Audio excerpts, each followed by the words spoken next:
Hey, the streets are not really looking normally like they used to look maybe 2 weeks ago. It is like literally empty. At this moment in time, maybe last month, you would see a huge crowd of people walking down the street, going to work. But now the story is real. It is changing. People are not really, people are scared.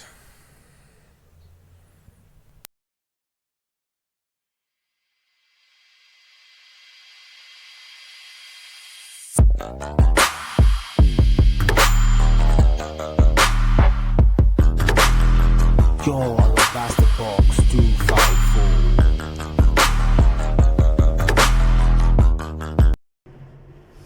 Hey, fam. How are you guys doing? Wow. We were supposed to drop a new uh, vlog, but we just thought it is not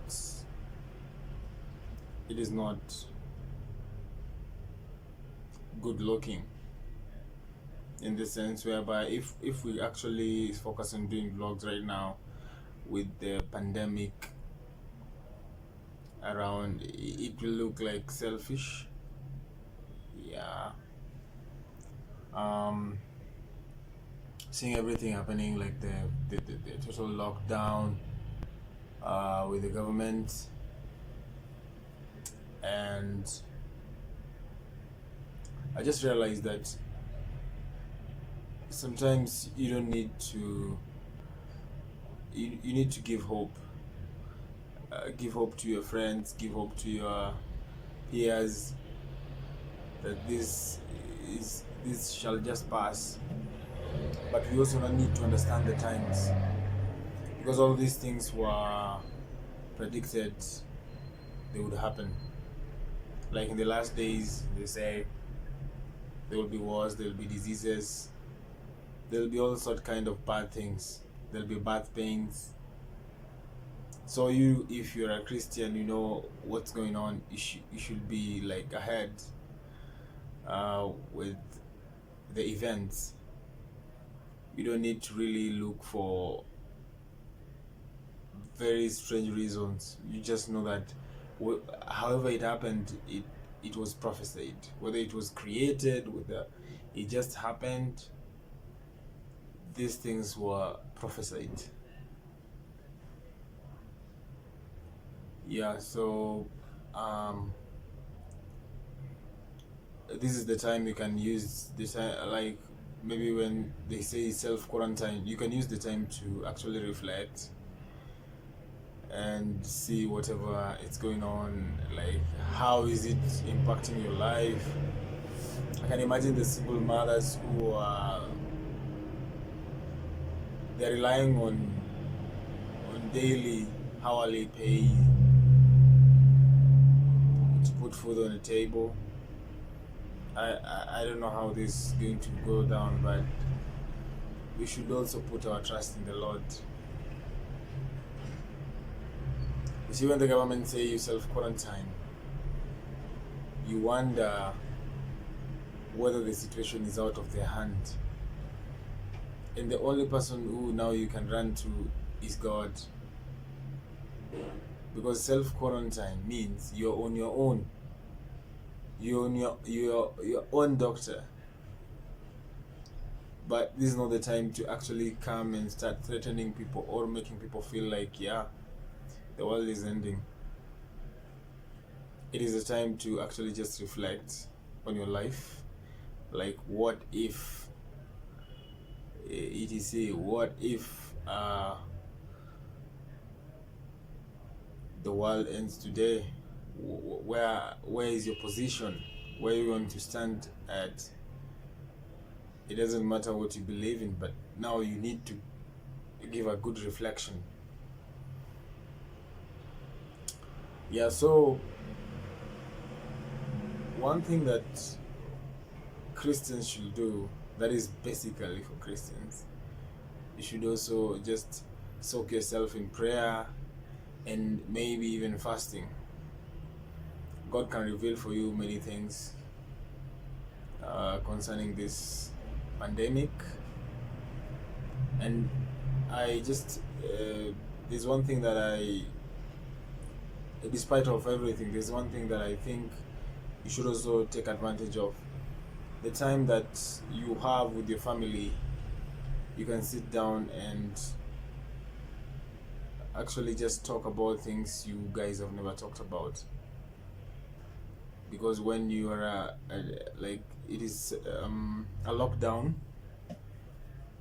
you'll be staying at home. For those people who need to stay at home, you just talk about things you never talked about. Reflect on the situation of the world. Reflect on your lives. And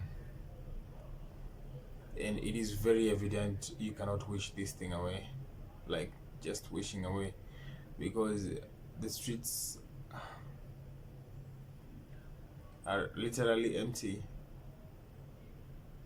Not the way people used to come to town. It is scary.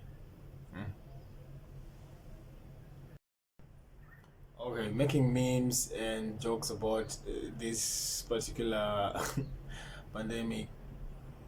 I don't know how you're going to check it, but sometimes you need to be also, how do you call it? Sensitive, because you wouldn't make jokes if one of your family member is having a COVID-19. But sometimes it's good to be happy whether the situation is not really good. There are people who are created to do that. They are just, that is their nature. Even though there is fear, there's panic. As a Christian, you should declare you're free from panic, you're free from fear. You are only declaring the God's promises, and even though it is affecting us directly, you need to declare that you're free from all these things, because if you're the children of God, then God knows your safe place.